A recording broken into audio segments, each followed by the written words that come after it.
Assalamualaikum warahmatullahi wabarakatuh. Pada video pembelajaran desain organisasi industri kali ini, kita akan membahas mengenai struktur dalam organisasi.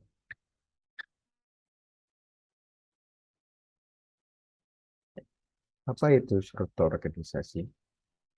Struktur organisasi adalah ekspresi pekerjaan yang harus dilakukan dalam suatu organisasi dan cara-cara di mana tersebut berhubungan dengan seorang yang lain.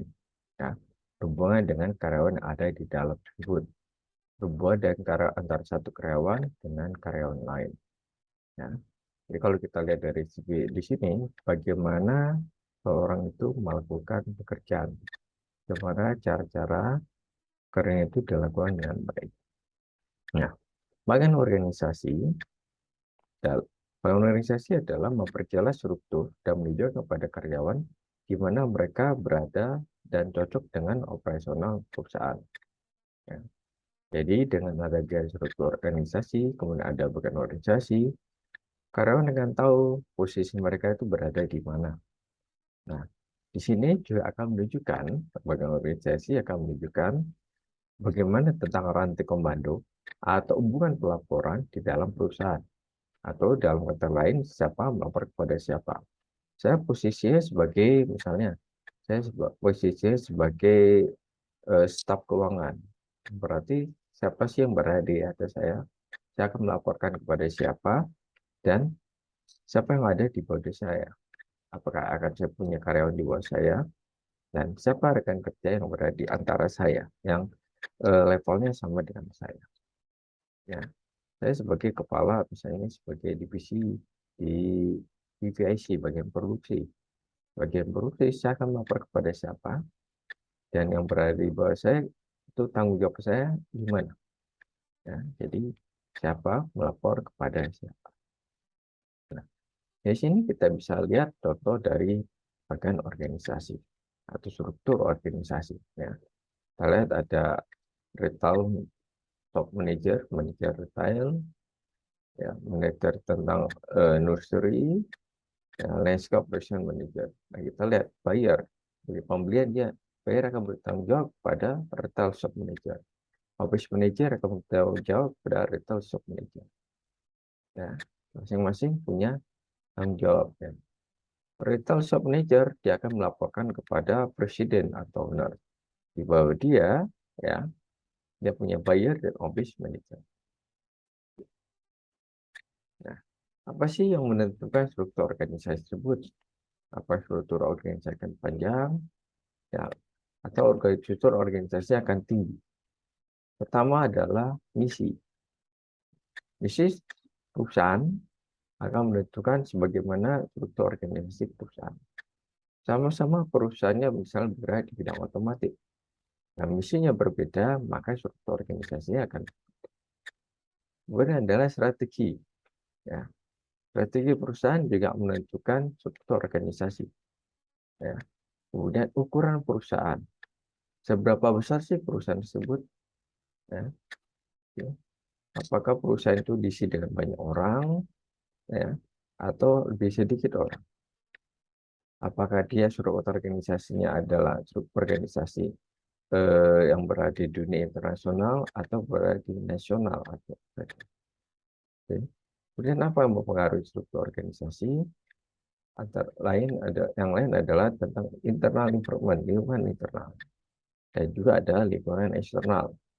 Ingat, lingkungan itu mempengaruhi perusahaan dalam mencapai atau mendapatkan sumber daya yang dibutuhkan untuk mendapatkan visi. Ya. Oke. Jadi dengan adanya lingkungannya jelas mempengaruhi struktur organisasi yang ada. Kalau bangunan struktur organisasi itu ada namanya spesialisasi, ya. Pembagian kerja atau spesialisasi kerja. Jadi ini kita sudah pernah bahas sebelumnya bahwa dengan adanya struktur organisasi, salah satu akan tercipta spesialisasi. Kenapa tercipta spesialisasi? Karena orang yang sama berkumpul dengan yang sama. Saya orang marketing, saya akan berkumpul dengan orang-orang marketing. Ketika marketing ketemu dengan marketing, dia akan membahas yang berhubungan dengan marketing. Misalnya apa? Bagaimana sih cara kita eh, meningkatkan penjualan, atau bagaimana sih cara kita supaya konsumen itu mengerti kita. Job awareness bagaimana? Kesadaran merek seperti apa? Jadi ketika misalnya dia akan nyebut nama merek, ya misalnya Honda, motor, dia ingat produk itu. Jika ingin dia misalnya kalau dalam koridor, dia ingin beli ikan bakar, dia akan ingat kita produk itu. Ya, oke. Nah, kemudian berhubungan dengan departementalisasi. Ya, departemen akan menjadi sebagai produk, ya, apakah itu proses, apakah itu fungsi, apa itu pelanggan dan geografi. Ya. Kalau organisasi juga berhubungan dengan misalnya berdasarkan produk, berdasarkan proses, berdasarkan fungsi, berdasarkan customer dan geografi. Nah, beberapa organisasi juga berhubungan dengan pembentukan hierarki pengambilan keputusan. Nah, kita sudah tahu bahwa pengambilan keputusan itu bisa sentralisasi dan desentralisasi. Sentralisasi ya jelas, semua diambil oleh upper manajemen, manajemen puncak. Nah, desentralisasi itu menjabarkan di pengambilan keputusan bisa diambil oleh manajer tingkat bawah. Ini sudah kita pernah bahas sebelumnya. Jadi silakan untuk dipelajari lagi. Ada juga, oh ya, ada juga tentang delegasi. Delegasi itu berkaitan dengan pemberian tugas. Nah, pemberian tugas dari atasan kepada bawahan.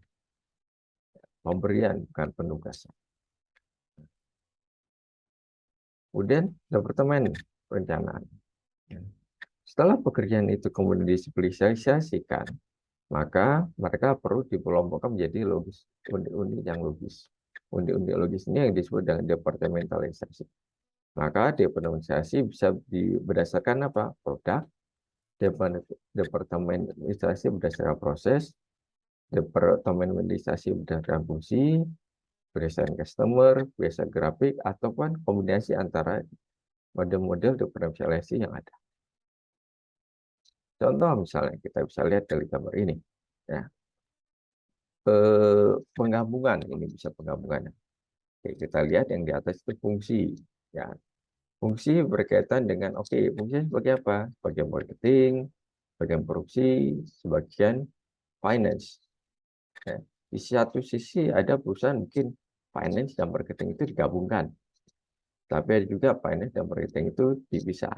Kayak tadi berdasarkan kenapa ini terjadi? Ya tadi strateginya atau misinya yang berbeda. Oke. Kemudian kita lihat di bawahnya ada pembagian departementalisasi berdasarkan lokasi. Ya, kalau di sini ada di Texas, ada Oregon, ada Florida.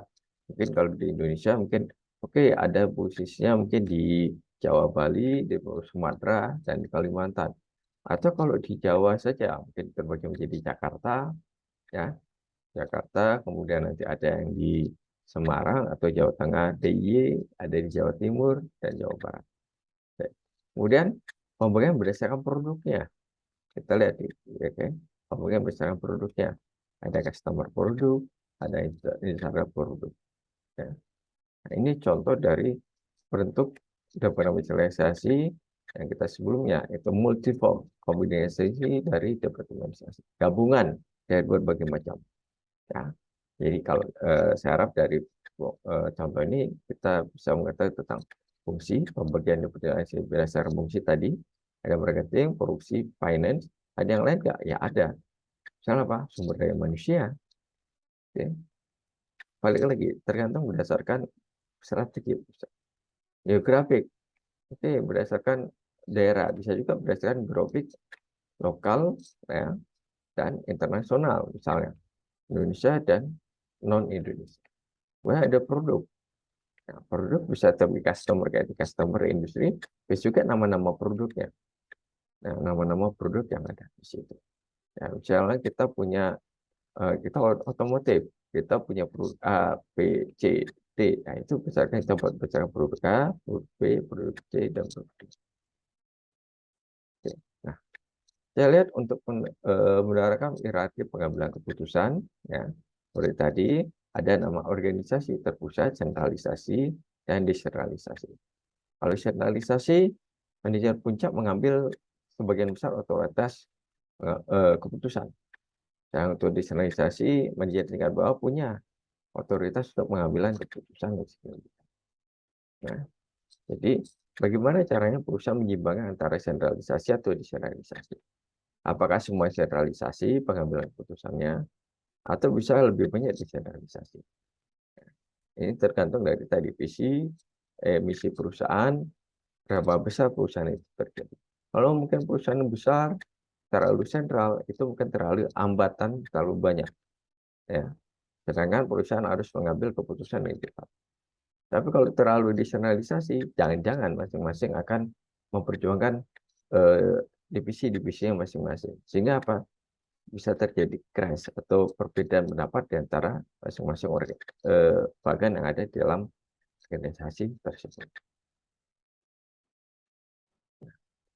Perusahaan bisa perusahaan yang tinggi dan perusahaan yang dasar. Oke. Kalau organisasi yang dasar kita lihat ya, umum dalam organisasi yang biasa desentralisasi itu perusahaan dasar, kemudian lebih sedikit lapisan manajemen. Keuntungan adalah komunikasinya cepat, tapi kerugiannya adalah rentang kendalinya lebar. Kalau organisasi yang tinggi, itu biasa dipakai dalam organisasi yang sentralisasi sifatnya. Ya. Ada beberapa lapisan manajemen, ya. Kemudian komunikasinya lebih lambat, kemudian rentang kendali lebih sempit. Ya. Kita lihat contoh seperti ini. Ya. Oke. Kita lihat di sini contohnya, kayak kalau organisasi flat atau tadi yang datar, kita lihat. Ya. Kita lihat di sini bahwa lapisan manajemennya lebih sedikit. Kita lihat di sini lapisan manajemen ada 3 lapisan manajemen. Si partner, dan associate. Nah, kalau tol, ya, organisasi yang tinggi, kita lihat lapisan manajemennya lebih banyak. Ada general, kolonel, major, captain, dan lain-lain. Ya. Jadi kalau yang tadi yang flat ini mungkin ada 3, di sini kita lihat ada lebih dari 3. Ya, lebih daripada 3. Apa? Kemudian apa keuntungannya untuk komunikasi yang datar, organisasi yang datar ini adalah komunikasi yang cepat. Di sini 3. Ya, karena ada 3, dia akan cepat. Ya, harus asosiasi ke partner, partner ke si partner. Sudah cukup 3 itu. Sehingga apa pengambilan keputusan bisa lebih cepat dilaksanakan.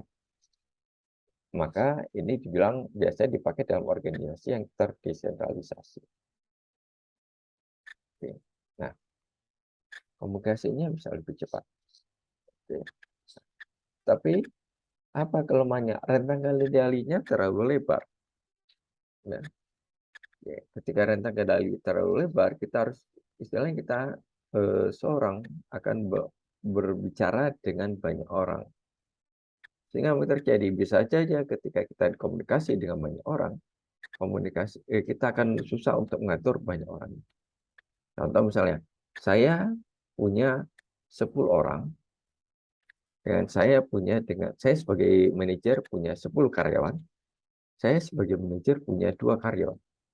Jelas, saya sebagai manajer dengan 2 karyawan itu lebih mudah untuk mengatur, mengontrol, ya, maka rentang kendalinya akan lebih mudah dibandingkan jika saya punya 10 karyawan yang berada di bawah saya, secara langsung ya. Ya, oke. Mengawasi 2 orang itu akan lebih mudah daripada mengawasi 10 orang. Oke. Nah, walaupun mungkin di bawahnya ketika di bawahnya akan masih banyak karyawan-karyawan yang lain.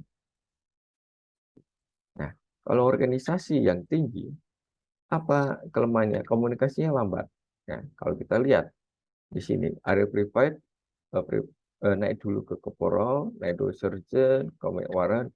Nah, sehingga ketika sampai ke general pusat itu mungkin jangan-jangan ya, komunikasi udah terlalu lama, informasi yang didapatkan itu sudah usang atau sudah tidak berlaku lagi atau sudah tidak tepat untuk menjalankan strategi. Ya. Ya. Sedangkan untuk tadi keuntungannya, kelebihannya adalah rentang komunikasi yang lebih singkat. Nah, kayak tadi saya bilang, saya ketika mengurus 2 orang itu akan lebih mudah sebagai atasan ya dibandingkan saya mengurus 10 orang. Nah, Nah, kita bisa lihat di sini ya, untuk struktur karakteristik ya, itu ada departementalisasi, ada span of control atau rentang kendali, dan ada ketinggian. Nah, tadi kita udah bahas ya, departementalisasi, rentang kendali, dan ketinggian daripada organisasi. Untuk span of control, misalnya kita lihat jumlahnya ada 1000. Kita contoh di sini jumlahnya ada 1000. Tapi ketika di rentang kendalinya ada 4, kita lihat di sini ada sekitar 1, 2, 3, 4, 5, 6, 7. 7 level manajemen. Dan kalau kita punya rentang kendali 10, itu ada 5 manajemen. Ya, ada 5 rentang ketinggian. Oke. Untuk sebagai seorang karyawan mungkin dari 5 ketinggian itu akan untuk karirnya akan lebih cepat naik ke posisi yang lebih tinggi dibandingkan dengan 4 tadi. Tapi seorang manajer itu akan lebih mudah mengendalikan yang 4. Ya, ini contoh yang berkaitan dengan ketinggian, berkaitan dengan kontrol. Nah, kemudian ada namanya proses delegasi. Apa itu delegasi? Delegasi adalah proses di mana seorang manajer mengalokasikan pekerjaan kepada bawahan. Nah, delegasi mencakup tugas dan tanggung jawab, juga menyangkut tentang pemberian otoritas, menyangkut penciptaan tanggung jawab. Ya. Oke. Tugas dari tanggung jawab berkaitan dengan bertugas untuk melakukan tugas yang diberikan. Untuk otoritas memberikan power kepada karyawan untuk mengambil keputusan yang diperlukan dalam menyelesaikan tugas yang ada. Untuk bertanggung jawab ya, kewajiban karyawan untuk berhasil menyelesaikan tugas yang dia berikan. Ya. Jadi dalam delegasi itu ada tugas dan tanggung jawab, ada otoritas, ada menciptakan pertanggungjawaban. Ya. Tidak semua manajer mau melakukan delegasi. Kenapa? Pertama, mungkin ada ketakutan bahwa bawahan tidak tahu bagaimana melakukan pekerjaan tersebut. Jadi ketika bawahan tidak tahu, nanti hasilnya jelek. Ya, pekerjaan itu tidak dilakukan sesuai dengan yang diharapkan atau sesuai dengan standar yang diharapkan oleh perusahaan. Jika itu terjadi, maka yang jelas salah adalah manajer. Ya, kok bisa bawahannya dikasih tugas padahal bawahannya tidak bisa mengerjakan tersebut? Kok bisa bawahannya tidak bisa mengerjakan tersebut? Berarti ada yang salah dalam, misalnya apa? Ada yang salah dalam rekrutmen mungkin, ada yang salah dalam istilahnya transfer knowledge mungkin. Nah, jadi ketika ada ketakutan itu, maka manajer tidak mau mendelegasikan. Nah, alasan lain adalah kenapa manajer tidak mau mendelegasikan, mungkin ada keinginan untuk menjaga kendali sebanyak mungkin sehingga apa yang terjadi? Dia ingin bisa mengontrol ke semuanya, mengontrol sebanyak mungkin. Sehingga ketika dia bisa banyak mengontrol, dia merasa memang oke, saya adalah atasan, saya lebih tahu banyak daripada kamu. Saya mempunyai mengerti sesuatu hal yang lebih daripada kamu. Jadi dia hasrat untuk menjaga itu membuat dia tidak mau mendelegasi. Nah, jangan-jangan kalau saya delegasikan, dia bisa menjadi lebih tahu. Ketika dia lebih tahu, atau dia sama pengetahuan dengan saya, oke, maka kontrol saya terhadap dia akan berkurang. Oke. Kemudian apa? Ketakutan. Ya, kenapa tidak mendelegasikan? Ketakutan bahwa jangan-jangan bawahan saya ini bisa mengerjakan lebih baik daripada saya. Ketika dia bisa mengerjakan lebih baik daripada saya, berarti ada rasa bahwa, wah, jangan-jangan nanti saya bisa digantikan nih. Nah, atau ada perasaan bahwa tidak enak, kok bawahan lebih baik daripada atasan. Nah, oke. Sehingga hal itu yang menyebabkan manajer tidak mau mendelegasikan tugas. Kemudian apa lagi? Manajer bukan tidak mau mendelegasikan, tapi manajer tidak punya kemampuan atau ability untuk mendelegasikan secara baik kepada orang. Ya. Banyak orang tidak bisa menjadi seorang manajer atau ketua, ya, atau pemimpin. Kenapa? Karena dia tidak mampu mendelegasikan. Dia punya kemampuan, dia ngerti melakukan suatu pekerjaan, tapi dia tidak ngerti bagaimana caranya memberitahukan kepada orang lain bagaimana melakukan pekerjaan itu dengan baik. Nah, tidak daripada dia, oke, daripada saya repot-repot ngasih tahu, lebih baik saya kerjakan sendirilah. Nah, istilahnya kayak gitu. Nah, bentuk kewenangan ada kewenangan ini, kewenangan staf, kewenangan komite, dan tim, ya, atau otoritas lini, otoritas staf, otoritas komite, dan tim. Otoritas ini adalah jenis otoritas yang mengalir dari atas ke bawah sesuai dengan rantai komando. Otoritas staf adalah wewenang berdasarkan keahlian khusus dan biasa membuat konseling dan lini manajer. Otoritas komite dan tim adalah wewenang diberikan kepada komite atau tim kerja yang memegang peran sentral dalam operasi harian perusahaan. Nah, jadi otoritas atau kewenangan ada lini, ada staf, ada komite, dan oke. Ini contoh ya, komunitas staff manager dilakukan oleh Human Research Department dan Engineering Department. Itu lini manajernya ada truk, ya, ada tall, ada port small, ya. Kemudian kita lihat untuk bagian purchasing, dan lain-lain itu berada di bawah port dan small. Nah, di sini kita bisa lihat perbedaan antara otoritas lini dan otoritas staff. Untuk struktur organisasi, ada struktur fungsional. Struktur fungsional adalah bentuk organisasi di mana wewenang ditentukan oleh hubungan antara fungsi dan aktivitas kelompok. Nah, struktur organisasi ini, struktur fungsional ini digunakan oleh sebagian besar perusahaan kecil hingga menengah. Ya, yang struktur di sekitar fungsi dasar dari perusahaan. Apa itu? Misalnya marketing, operation, dan finance. Kelebihannya dari struktur fungsional adanya spesialisasi dan kondisi internal yang lebih dasar. Dengan adanya spesialisasi, diharapkan keahlian akan meningkat. Ya, karena dia membicarakan yang sama, dengan orang yang sama, dengan kemampuan yang sama, nah, dia akan terus meningkat lebih. Apa kekurangannya? Adalah sentralisasi. Kemudian apa? Koordinasi lintas fungsi yang buruk. Ya. Antara keuangan, dengan marketing, dengan operasional, maka apa? Kemungkinan akan terjadi koordinasi yang jelek. Karena balik tadi, masing-masing akan memperjuangkan di mana dia berada. Keuangan dianggap berhasil jika dia bisa melakukan efisiensi. Marketing dianggap berhasil jika salah satu nama atau brand awareness itu meningkat. Untuk brand awareness meningkat, dia perlu biaya yang besar. Biaya yang besar itu akan bertentangan dengan marketing. Ya, marketing berhubungan dengan efisiensi, salah satu yang biaya. Nah, kalau ini tidak dilakukan koordinasi yang baik, maka antara marketing dan keuangan bisa terjadi crash.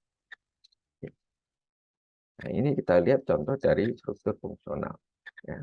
Terbagi menjadi operasi, marketing, finance, human research, research and development. Ya. Balik lagi ya, ini bisa digabungkan atau disatukan.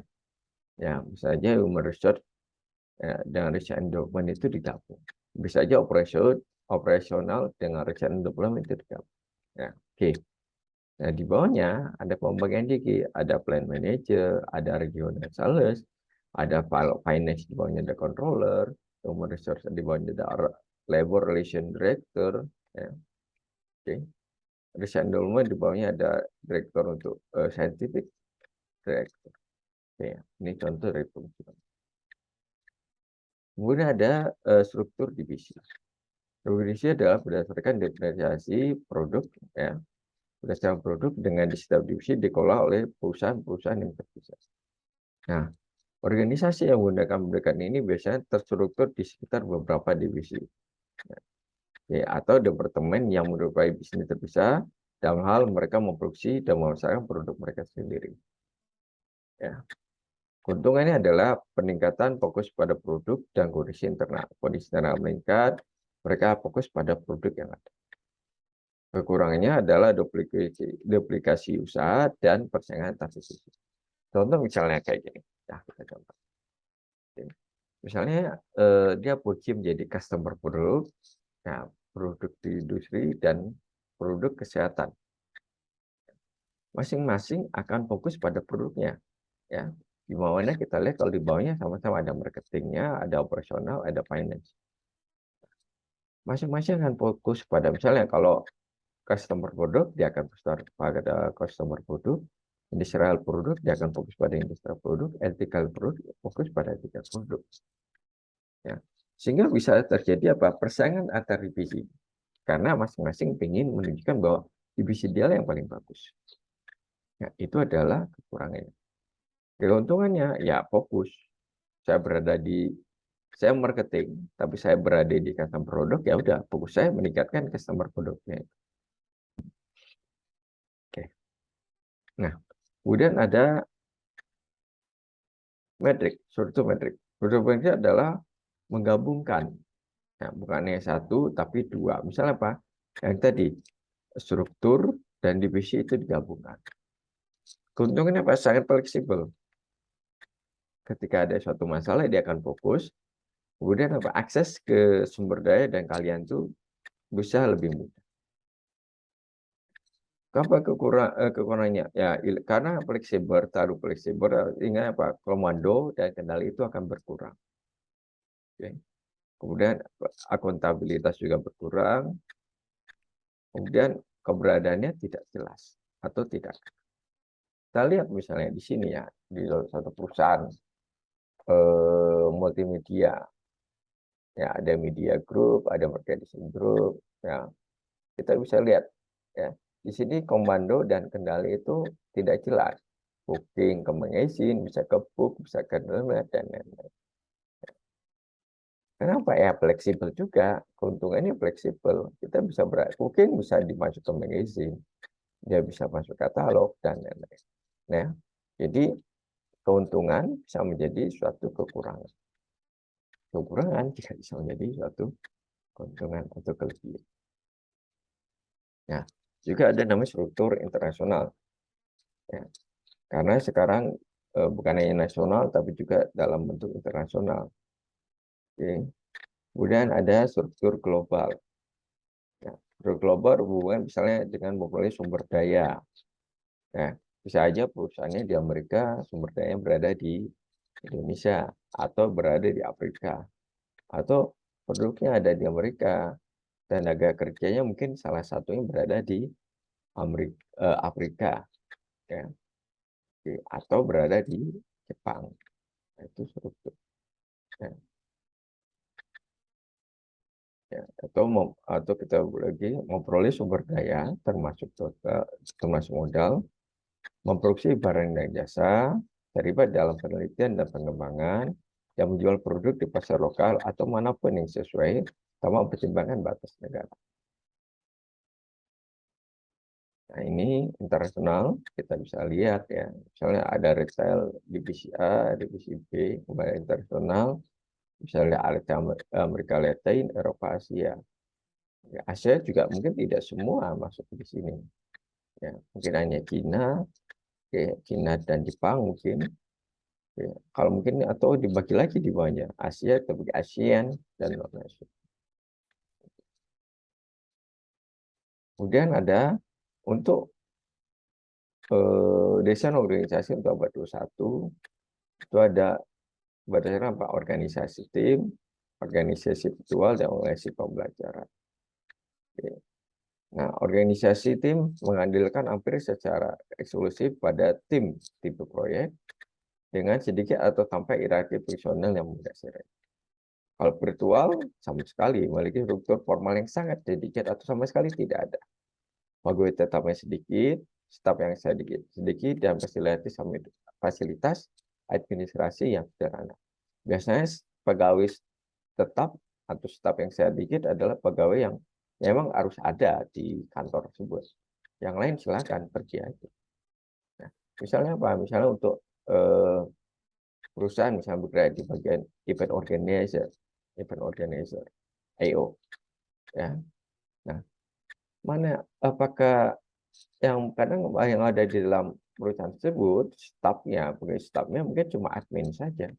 Admin mengurus berhubungan dengan apa? Admin yang mengurus ketika ada request permintaan customer. Oke. Jadi ketika kita punya perusahaan EO nih, yang mungkin perlu hanya cuma perlu admin dan marketing. Admin tugasnya apa? Untuk mengurus berhubungan dengan ketika ada pertanyaan-pertanyaan, ketika ada request atau permintaan dari customer. Marketing itu hanya untuk pemasaran. Oke. Yang lain bagaimana? Ketika ada job, ada permintaan dan kita bisa penuhi, baru kita mendiri kemana sebagai EO. Oh, kita perlu trainer, kita perlu hotel, kita perlu transportasi. Oke, silakan kita ambil itu. Ya. Setelah selesai, sudah kita lepas lagi. Kemudian ada organisasi pembelajaran. Oke, di abad 21 jelas. Karena customer terus berubah, kompetitor semakin ketat, lingkungan juga berubah. Maka organisasi yang di sana, yang berada di dalamnya, adalah organisasi orang-orang yang mau terus-menerus meningkatkan kemampuannya melalui proses pembelajaran. Ya, sehingga dia tahu bagaimana cara memenuhi lingkungan yang berubah, memenuhi keinginan customer. Oke. Ini kita lihat virtual organisasi, contohnya kalau core-nya ada finance, ada operational, ada manajemen. Ya. Yang lain, oke, kontraktor yang mungkin di Asia, ya. Kemudian ada accounting-nya, resource-nya, ada logistiknya di mana, kontraktornya di mana. Ya. Itu yang berada di luar dari sana. Oke. Tadi saya sudah kasih kita kasih contoh tentang misalnya event organizer. Oke. Kemudian ada juga organisasi informal. Di suatu perusahaan biasanya itu punya organisasi informal. Dari mana datangnya? Datangnya dari interaksi sosial di antara karyawan. Ya, mungkin karena punya hobi yang sama, suka main bola misalnya, atau game online, atau misalnya suka masak, atau suka traveling, oke ya. Nah, atau mungkin berdasarkan kesukuan, atau berdasarkan alumni, dia berasal dari alumni. Untungnya apa? Dapat memperkuat organisasi informal. Oke, itu kuat kan dia saling. Oh, oke, saya alumni universitas ini. Oke, ketika baru ketemu mereka sudah bisa bahas, ngobrol, makin akrab sehingga apa? Terjalin hubungan antara mereka. Sehingga ketika kerja dalam perusahaan ya koneksinya sudah dapat, ya koneksi sudah dapat, mereka dapat bersama dengan baik. Nah, kekurangannya apa? Berkaitan dengan politik kantor. Oke. Kemudian apa? Ya relatif dengan politik kantor, bisa saja informasi yang ada itu adalah informasi menyimpang dan tidak akurat. Dan bisa saja di sini, ketika perusahaan butuh misalnya manajer, siapa sih yang ingin saya angkat sebagai manajer? Ketika dia akan tanya, maka pemilihannya bukan berdasarkan kualitas, tapi pemilihannya mungkin berdasarkan apa? Suka atau tidak suka. Oh, dia baik nih sama saya nih, udahlah saya pilih dia aja. Soal kemampuan, ya bisa nanti. Atau kalau dia terpilih, mudah-mudahan nanti saya juga akan naik, saya akan ikut terpilih. Nah, itu berkaitan dengan politik. Nah, berkaitan apa? Informasi yang tidak jelas. Jadi maksudnya apa? Jangan ketika terjadi lingkungan di luar, ya manusia sebagai makhluk sosial, sering komunikasi. Jangan komunikasi itu berdasarkan informasi yang tidak akurat atau menyimpan atau hoax istilahnya.